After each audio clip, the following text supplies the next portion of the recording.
شریعت نے مرد عورت کو کہا ہے کہ اگر نبھا نہیں ہو سکتا کسی طرح، اگر کسی طرح زندگی ساتھ نہیں بسر کر سکتے، کوئی نہ کوئی ایسے مسائل آ چکے ہیں، آپ کو پرابلم آ گئے ایسے کہ نبھا ہو ہی نہیں سکتا، ایک دوسرے کے آپ حق پورے کر ہی نہیں سکتے، اگر بالفرض کوئی اس سٹیج پر آ گیا تو اب لٹکانے کی کوئی صورت نہیں ہے، اب نہیں ہے کہ بھئی یہ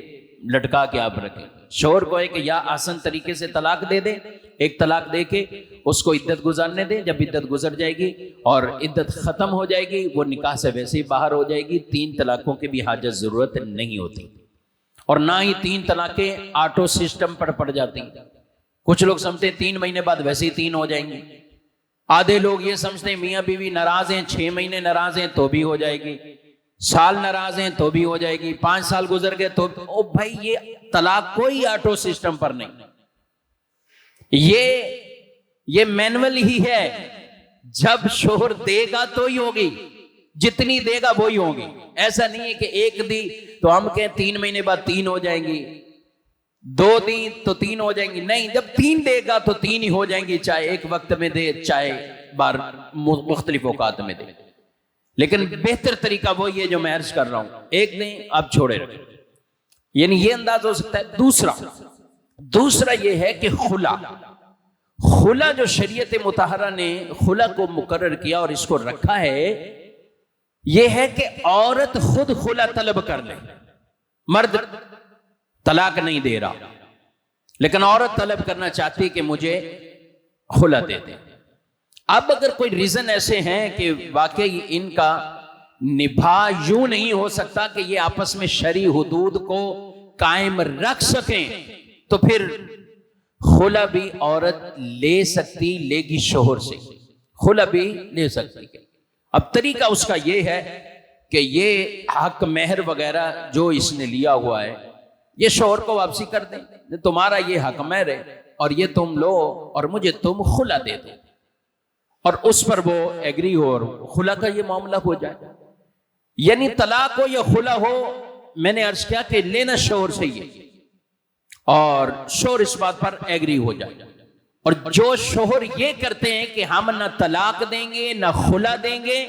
اور نہ ہی اسے ساتھ رکھیں گے، وہ ظالم ہے، نہ ساتھ رکھنے کو تیار، نہ کہتے ہم نے طلاق دینی نہ خلا دینی،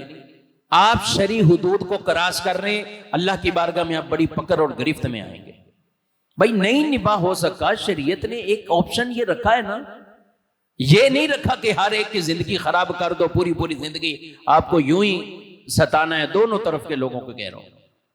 تو اگر نہیں نباہ ہو تو پھر یہ آپشن اختیار کرنا، پھر نباہ سے مراد یہ ہے کہ آپس میں آپ کسی طرح ایگری نہیں ہے، رہنے کے لیے تیار ہی نہیں ہے، ایک دوسرے کے حقوق تلف ہو رہے ہیں، یا لڑکی تو آنے کے لیے تیار ہے اور لڑکا تیار نہیں ہے، لڑکا رکھنے کے لیے تیار ہے، لڑکی کی طرف سے کوئی ایسے معاملات نہیں ہو رہے، تو اب دوسرے تیسرے جو آپشن دیے شریعت نے ادھر جاؤ۔ یہ غلط طریقہ ہے کہ لڑکیوں کو ایسے ہی لٹکائے کے رکھو اور خود کو میں نے شادی کر لی، لڑکی لٹکتی رہے ساری زندگی، میں اسے سزا دوں گا۔ تم کون ہوتے ہو سزا دینے والے؟ اگر بالفرض اس نے غلطیاں بھی کی ہیں اور شرعی طور پر غلطیاں کی گئیں، لیکن یہ تمہیں شریعت نے اختیار نہیں دیا کہ آپ اس کی زندگی پر ایسے اوپر سانپ بن کر بیٹھ جائیں کہ میں تجھے ساری زندگی یوں ہی تڑپاتا رہوں گا، یہ غلط ہے، یہ ٹھیک نہیں ہے۔ اس لیے آپ اپنی سیف سائیڈ ہو جائیں۔ نبی پاک صلی اللہ علیہ وسلم نے ویسے طلاق کی جتنی مذمتوں کو بیان کیا ہے اور فرمایا اللہ کو سخت ناپسند ہے،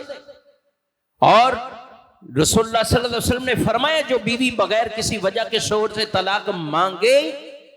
جنت کی خوشبو بھی اس پر حرام ہوتی ہے، وہ جنت کی خوشبو بھی نہیں پائے گی۔ یہ بیویوں کے لیے بھی کہا، شوہروں کے لیے بھی آپ صلی اللہ علیہ وسلم نے یہ باتیں بیان فرما دی،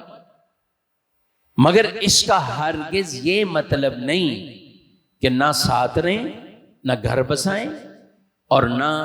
آپس میں جدائی اختیار کریں، اور دونوں معاذ اللہ بعض اوقات زیادہ عرصہ یوں رہیں اور برائیوں میں پڑ جائیں، نہ، اس کی شریعت نے اجازت نہیں دی۔ اپنے آپ کو مزید اتنا گناہگار وہ مزید یہ گناہ اپنے سر پہ نہ لیجیے۔